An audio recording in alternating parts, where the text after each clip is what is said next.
৫৪ বলে ৯১ রানের ঝড়ো ইনিংস এতদিন অবসরে থাকা তামিম ইকবালের। প্রিয় দর্শক, অনুরোধ রইল ভিডিওটিতে একটি লাইক দিয়ে আমাদের ইউটিউব চ্যানেলটি সাবস্ক্রাইব করে দিবেন এবং ভিডিওটি সম্পর্কে আপনার মূল্যবান মতামত কমেন্টস করে জানাবেন। প্রথম ২০ বলে করেছিলেন ২১ রান। পাওয়ার প্লের শেষ বলে ছক্কাটি না মারলে স্ট্রাইক রেট ১০০ এর নিচেই থাকত। তবে এরপর হাত খুলে খেলতে শুরু করেছেন তামিম ইকবাল। 50 ছুঁয়েছেন ৩৭ বলে।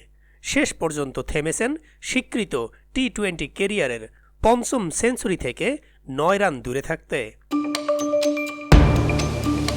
৫৪ বলে ৯১ রানের ইনিংস সাজিয়েছেন ৭টি ৪ ও ৬টি ছক্কায়। গিয়ার বদলে শেষ ৩৪ বলে ৭০ রান করেছেন তামিম ইকবাল।